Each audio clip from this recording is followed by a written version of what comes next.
ಒಂದು ಮಾತನಾಡದಿದ್ದರೆ ನಾವೆಲ್ಲರೂ ಕೂಡ ಇಂದು ಏನಪ್ಪಾ ಅಂತಂದ್ರೆ ಅವ್ರಿಗೆ ಎಚ್ಚರಿಕೆಯನ್ನು ಕೊಡದಿದ್ದರೆ ಮುಂದಿನ ದಿನಮಾನದಲ್ಲಿ ಕೆಟ್ಟ ಪರಿಸ್ಥಿತಿಯನ್ನ ದೇಶಾದ್ಯಂತ ತಂದು ನಿಲ್ಲಿಸಲಿಕ್ಕೆ ಅವರೆಲ್ಲ ತಯಾರಿ ಮಾಡಿಕೊಂಡಿದ್ದಾರೆ.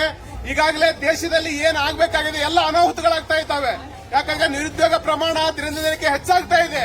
ನಿರುದ್ಯೋಗಿಗಳೇನಪ್ಪಾ ಅಂತಂದ್ರೆ ಇಡೀ ಭಾರತ ದೇಶ ನಿರುದ್ಯೋಗದ ಬಾಂಬ್ ಮೇಲೆ ಕುಳಿತುಕೊಂಡಿದೆ. ಯಾವಾಗ ಬೇಕಾದ್ರೂ ಸ್ಫೋಟ ಆಗ್ಬಹುದು.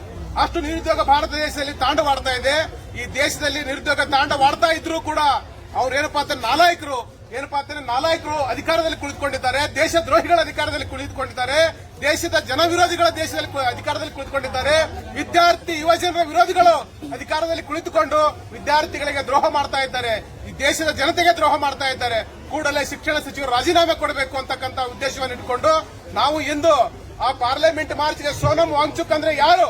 ಈ ದೇಶದಲ್ಲಿ ಒಬ್ಬ ವಿಜ್ಞಾನಿ, ಪರಿಸರವಾದಿ. ಅವರು ಏನಪ್ಪಾ ಅಂದ್ರೆ ಯಾವುದೇ ಸ್ವಾರ್ಥಕ್ಕಾಗಿ ಅವರು ಪ್ರತಿಭಟನೆ ಕುಳಿತುಕೊಂಡಿಲ್ಲ. ಈ ದೇಶದ ವಿದ್ಯಾರ್ಥಿ ಯುವಜನರ ಬದುಕಿಗಾಗಿ ಅವರು ಏನಪ್ಪಾ ಅಂತಂದ್ರೆ ಧರಣಿಯನ್ನ ಮಾಡ್ತಾ ಇದ್ದಾರೆ. ಅವರ ಉದ್ದೇಶ ಇಷ್ಟೇ. ಅವರು ಏನು ಉದ್ದೇಶ ಹೇಳ್ತಾ ಇದ್ದಾರಪ್ಪ ಅಂತಂದ್ರೆ ಈ ದೇಶದಲ್ಲಿರ್ತಕ್ಕಂಥ ವಿದ್ಯಾರ್ಥಿ ಯುವಜನರ ಭವಿಷ್ಯದ ಜೊತೆ ಚೆಲ್ಲಾಟ ಆಡಿರ್ತಕ್ಕಂಥ ಕೇಂದ್ರ ಶಿಕ್ಷಣ ಸಚಿವರು ಕೂಡಲೇ ರಾಜೀನಾಮೆ ಕೊಡಬೇಕು. ಆ ಕುಟುಂಬಗಳಿಗೆ ನ್ಯಾಯೋಚಿತವಾಗಿರ್ತಕ್ಕಂಥ ಪರಿಹಾರ ಕೊಡಬೇಕು ಅಂತಕ್ಕಂಥ ಬೇಡಿಕೆಯನ್ನು ಇಟ್ಟುಕೊಂಡು ಅವರು ಪ್ರತಿಭಟನೆ ಮಾಡ್ತಾ ಇದ್ರೆ ಇವ್ರು ಏನಪ್ಪಾ ಅಂತ ನಮ್ಮ ಪ್ರಧಾನಮಂತ್ರಿ ಅವರೆಲ್ಲ ಅವರು ಪ್ರವಾಸ ಮಂತ್ರಿಗಳು. ಯಾಕಂದ್ರೆ ಯಾವಾಗಲೂ ಪ್ರವಾಸದಲ್ಲಿರ್ತಾರೆ ಅವರು. ಪ್ರಧಾನಮಂತ್ರಿಗಳು ಭಾರತದ ದೇಶದ ಒಂದೇನಾದ್ರು ಪ್ರವಾಸ ಖಾತೆ ಇದ್ರೆ ಅದನ್ನ ಅವ್ರಿಗೆ ಕೊಡಬೇಕು.